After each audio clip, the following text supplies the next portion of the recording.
Y se viene Shavuot y como ayer le compartíamos, y en todas las festividades la presencia de la mujer está ahí y es muy importante, en esta especialmente con la lectura del texto de Megilat Esther, de Megilat Ruth, mire, el fallido, antes dije Esther y también es protagonista, pero esto tiene que ver con Purim, esto ahora Megilat Ruth en la festividad de Shavuot. Digo, es bueno recordar esa presencia, es bueno reflexionar sobre el rol de la mujer en la tradición judía e incluso también a partir de la lectura de el texto de Ruth comprender aún más incluso lo que era la manera en que se incorporaba alguien al pueblo de Israel, lo que hoy sería la conversión moderna. La rabina Silvina Chemen es la rabina de la comunidad Betel y seguro nos va a poder decir mucho respecto de este tema que para ella seguramente es muy cercano. Silvina, buen día, ¿cómo estás? ¿Me estás escuchando? No, no me está ni escuchando ni la estoy viendo, así que Acá vamos a estoy, ver si lo... acá estoy. Ahora sí, Silvina, ¿cómo estás? Sí. Buen día, ¿cómo están ustedes? Muy bien, no sé si alcanzaste a escuchar la introducción. Escuché todo. Bárbaro, entonces ahora te escuchamos a ti.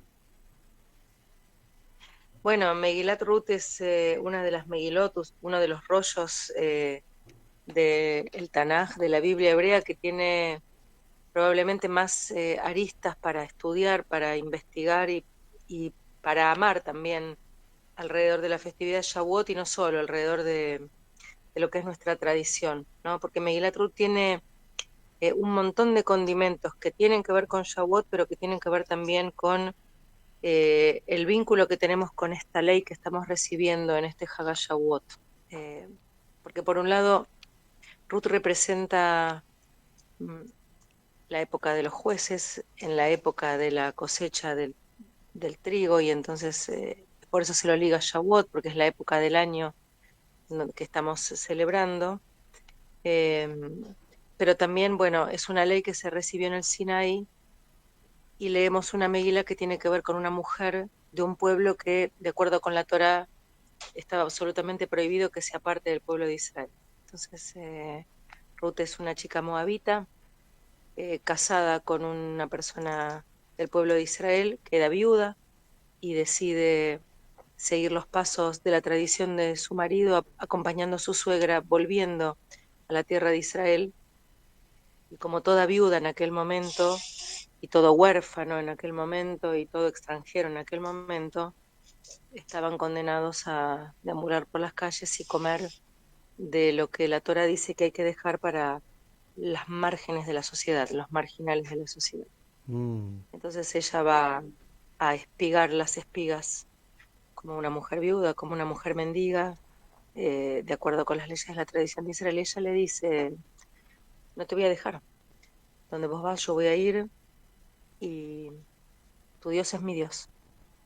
Y con un corazón sincero ella decide adoptar esta manera de vivir, de entender, de creer, de amar la experiencia de ser parte de esta tradición y de esta ley.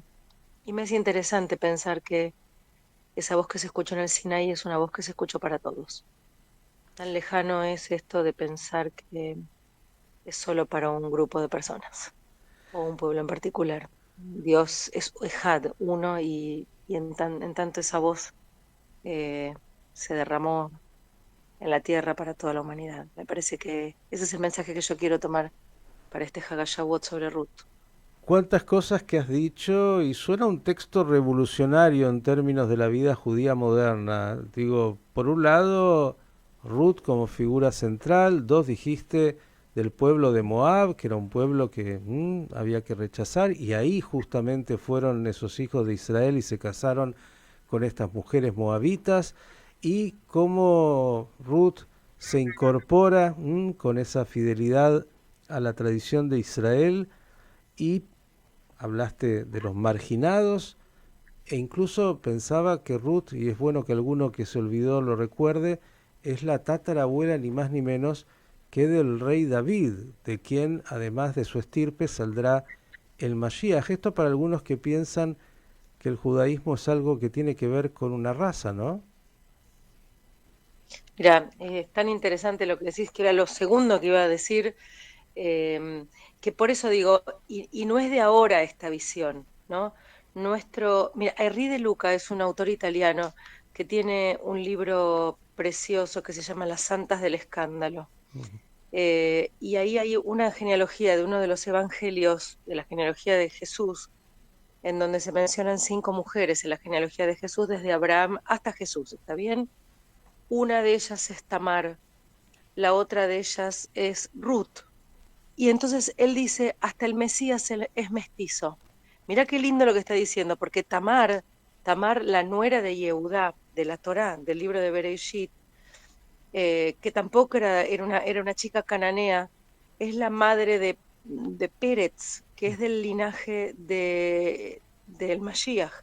Ruth, que es de Moab, va a tener a Obed va a tener Ishai es el papá de David, de donde va a venir el Mashiach.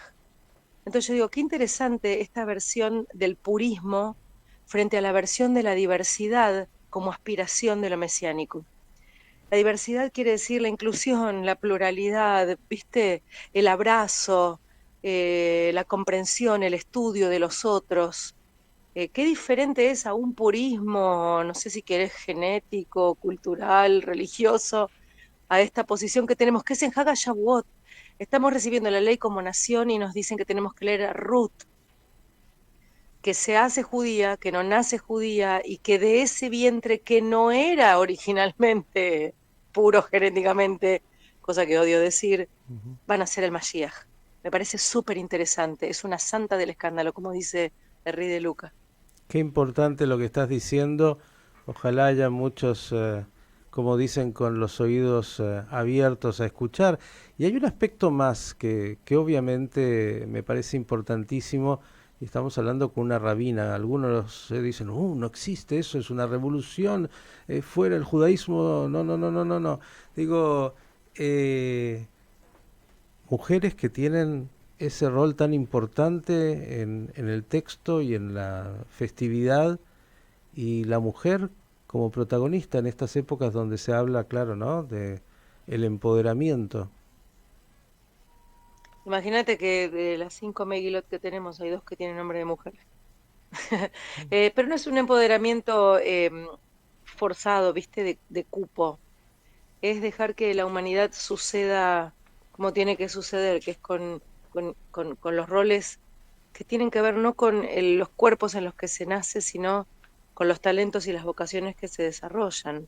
Ya llegará un día en donde no será necesario aclarar rabina mujer, rabino varón. Hay rabinos que tienen la vocación del liderazgo espiritual, del estudio de la enseñanza. Habrá otras vocaciones que tendrán otros géneros, pero siempre en la historia, el asunto es que hay que estudiar un poco, siempre en la historia hubo mujeres prominentes como varones prominentes. Por supuesto que la bibliografía estuvo a cargo de la escritura oficial, estuvo a cargo de los varones, y entonces por eso la preeminencia en tiempos patriarcales daba cuenta de más varones que hablaban y que enseñaban que de mujeres. Pero de verdad que si se estudia un poquitito es imposible soslayar la presencia femenina a lo largo de toda la historia. Y no negarla me parece que es un gesto de justicia para todo lo que ellas nos dejaron. Parecería Nos que, legaron. sí, sí, te escuché decir, parecería que también hoy hay una preeminencia, por lo menos en muchos ámbitos, de aquellos que quieren escribir solo en masculino, ¿no? Mira, desde mi personal modo de vivir, camino tranquila, eh, la sinceridad de mis búsquedas. Y ahí voy, digamos, no me fijo quién escribe, quién no escribe, quién dice, quién no dice, simplemente me dedico a escribir y a decir.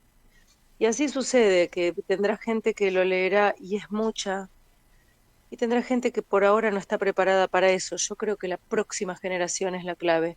Allá no hay diferencias de género. Bien, Silvina, agradecerte por estas reflexiones en la previa de Shavuot, desearte Hag Sameach y que tengamos bien el mérito de estar preparados para recibir nuevamente la Torá, que es esta guía, esta luz y este legado eterno de nuestro pueblo. Gracias y hasta la próxima. Muchísimas gracias y Hag Sameach para todos. Chau, chau. La rabina Silvina Chemen, hablándonos un poquito más sobre Ruth y sobre esta festividad de Shavuot.